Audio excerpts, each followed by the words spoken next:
Hi, everybody, and welcome back to part 3 of our wonderful interview with Tom Petty, the one and only. He is just amazing. So we're going to continue on with some more questions, and let's see here. Did you, Tom, have any kind of ritual or technique or process that you use to get yourself ready for performance or playing? I smoked a lot, I paced a lot, and I prayed a lot. So yeah, I saw in one of your documentaries that you wore a cross. Were you a Christian? He says if you have to put a label on it, he goes, you could call me a Christian. I believe in God, he's saying. It's more broad than being a Christian. Okay. Um, He's saying he always knew that there was a higher being, but he never really was sure what it was called. And he's saying it was his collaborative partner. yes. Oh, this is the perfect timing, perfect segue. Rick Rubin said that where did I have this? Rick Rubin said that you channeled your songs. Would you agree with that? Oh, absolutely. Absolutely, he said.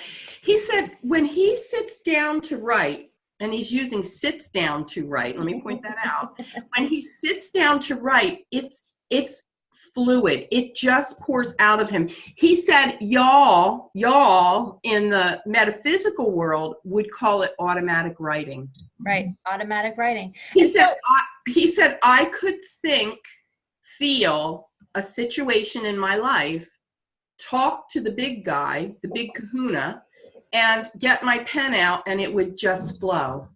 That is so cool. And I want to bring that piece in here because I think it is so important right now. There's a lot of focus on metaphysical things in the metaphysical community, but what I think we're missing is how spiritually connected people who are expressing their art are. And you did that so beautifully, Being an artist, he said, is a gift, and it's also a purpose. So he's saying that he didn't wake up to that until he was in his late adolescence. He said because he was so busy surviving. But once the light was turned on, he says, pun intended, once the light was turned on, there was no going back. And he's saying that he took his role as a public figure very seriously. He never set out to be somebody that was idled or being an idol or worshipped. And he certainly did never think he was going to be iconic. And he certainly didn't want to be a role model for anybody. Was that weird? Is that like the weirdest thing when you go from 0 to 100 and all of a sudden people are looking to you and you're this iconic person and you're really not something greater than life. You just are human being expressed in this huge magnified way. Is that weird? Does that feel weird? He said it was very surreal. He said there were many times when you talk about out-of-body experiences where he would just look. He said not so much when he was playing his music, because that was first nature. That was very normal for him. But he says, go into McDonald's to grab a hamburger, Yeah, that's got to be so hard. Go into Publix to pick up a gallon of milk, he's saying. It just really wasn't something that he thought was noteworthy. Yeah. And you can't just roll through life that way, because you're gonna be interrupted. You're gonna be people are gonna spot you.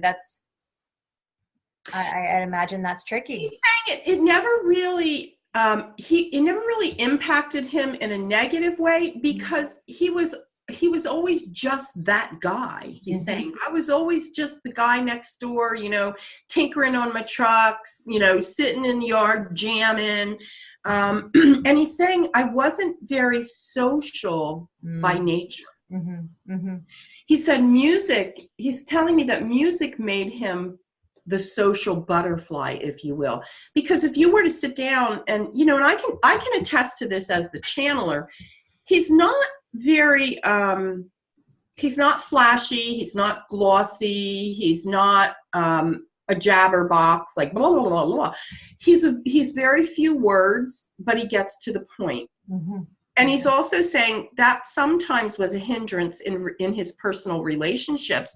And he's chuckling because he's saying, man, but I could pen a song. He said, I could write the song down. He said, but it wasn't me writing the song. That's the truth right there. Because in his everyday life, in relationships, especially with his daughters, he's saying it was hard because I wasn't the best communicator. Well, and you never get it wrong and you never get it done, as Abraham Hicks likes to say. And you know, you're a clear channel when you are doing your music, but I guess for all of us, how to be a clear channel so that brilliant source can flow through us at all times, right? Like that's, I guess, the human conundrum, the human goal. Sure. He's saying it really begins with, you know, just finding, he's showing me like a nook, like a cave, when a bear settles down for the winter and he just kind of goes inward. He's saying we don't do that enough on this plane. He said everybody's busy, everybody, you know, he said we're about survival here and not about thrive. It has to be, he's using the word thrival. I love it. He said it shouldn't be survival, it should be thrival. It should be standing up and living from your soul. But everybody's so preoccupied with what the hell's the neighbor going to think?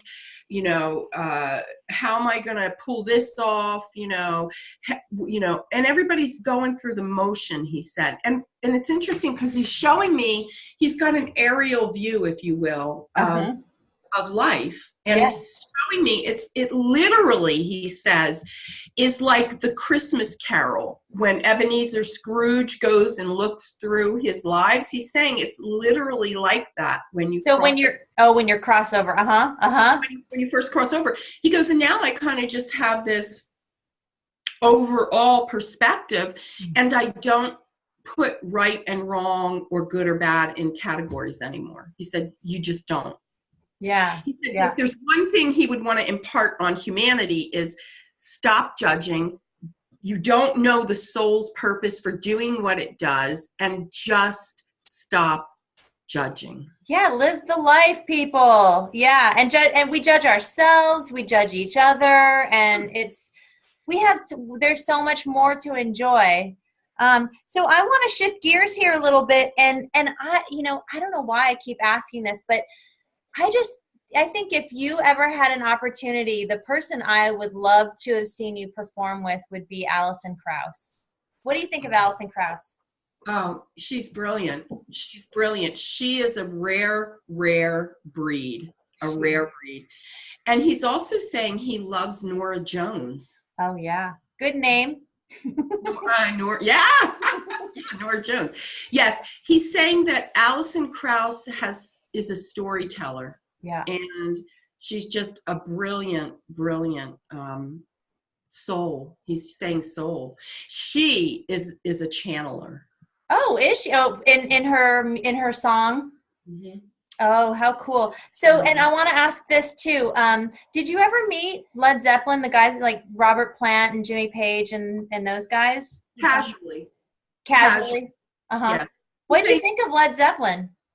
Oh, he said, what's not to think of Led Zeppelin? You know, he's saying the ultimate rock and roll band, you know, just the ultimate rock and roll.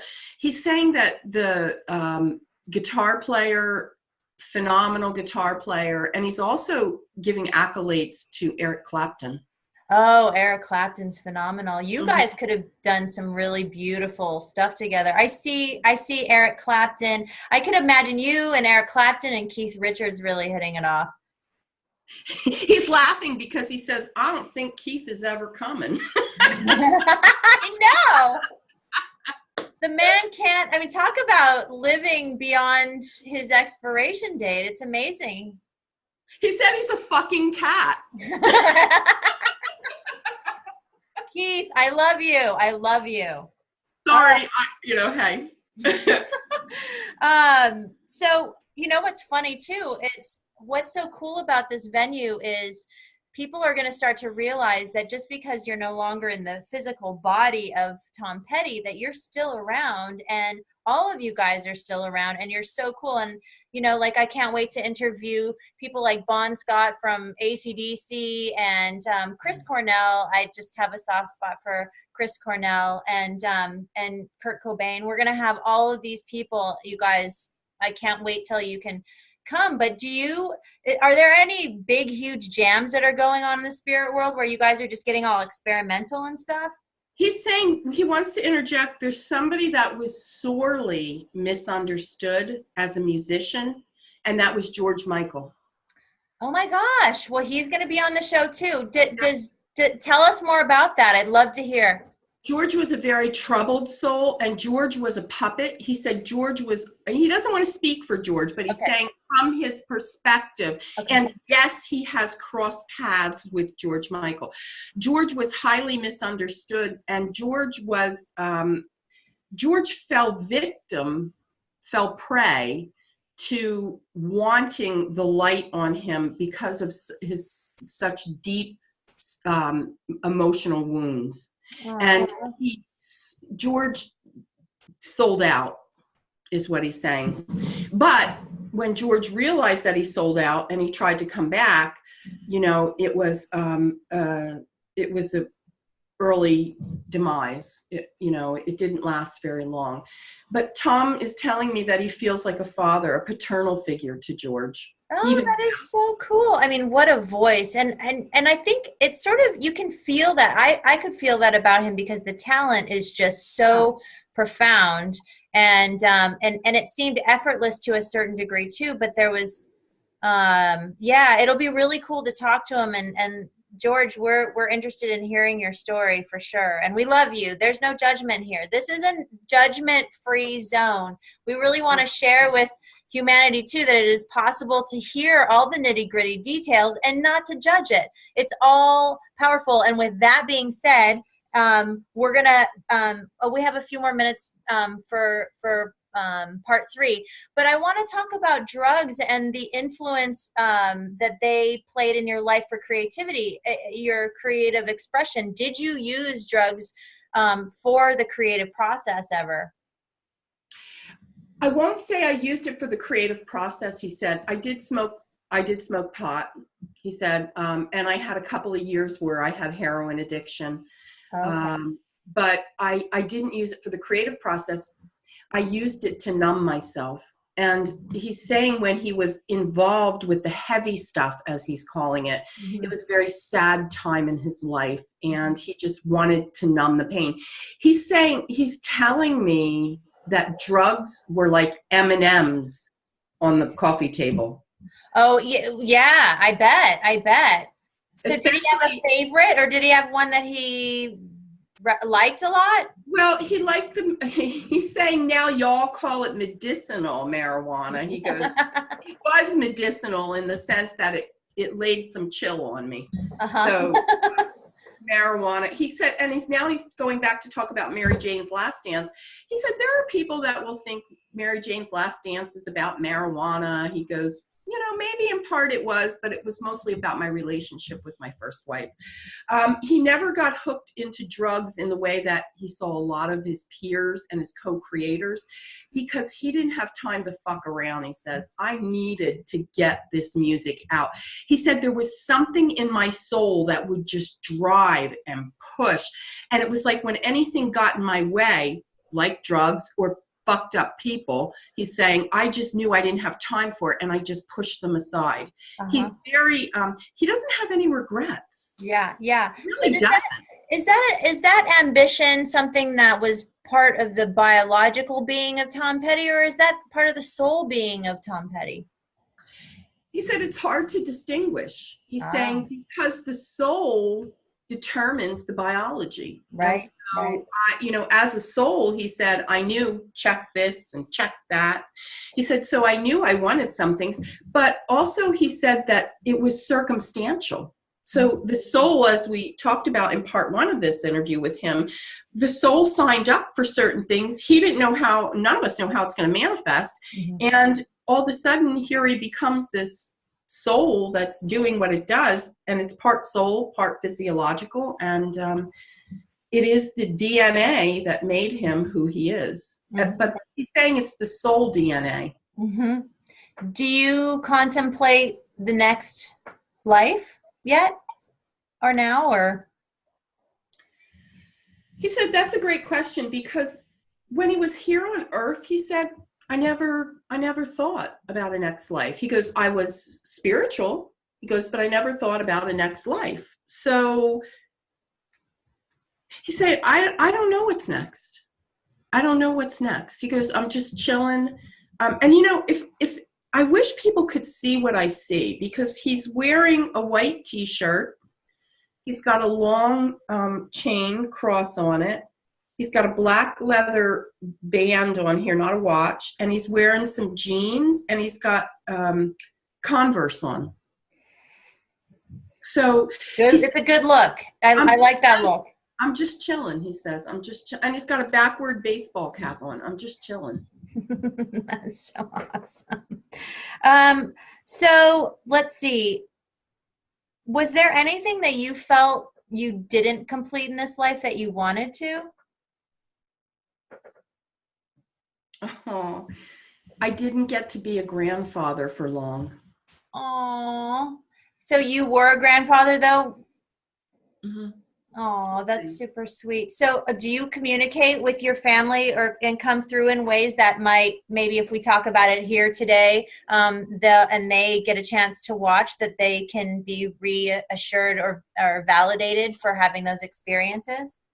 He's saying I show up in star form, and he's chuckling like he's making a joke of it, but shooting stars. Oh, cool. And is that hard to do? Is it just like an energy thing that you gain access to when you cross over, or do you have to like reacquaint yourself with that? He said it's like super focused. He said, remember, he doesn't vibrate at the same level that we do. And he's saying, if you are of the metaphysical realm, you understand the law of attraction. He said it's magnified by 1,000, he said. So he puts his focus, his attention, and the energy, the light just beams and blows. That's so cool. Do you find yourself being interested in things other than music, or like when you're in the spirit realm, does your personality open up to a vaster aspect of yourself? Absolutely, he said. You get more self-centered in a spiritual, holistic way.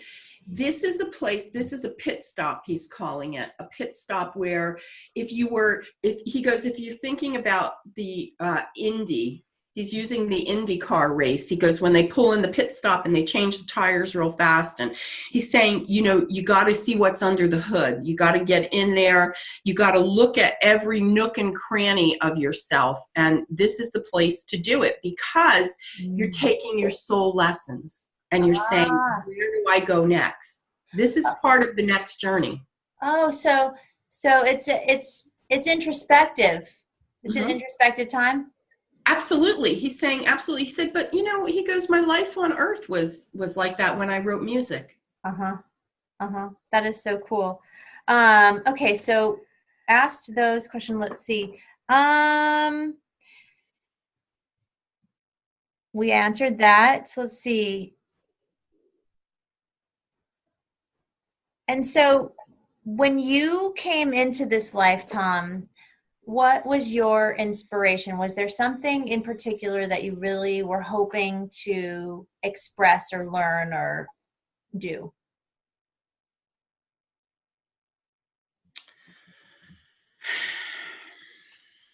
To be a catalyst of change Mm-hmm, mm-hmm. for those closest to me, especially.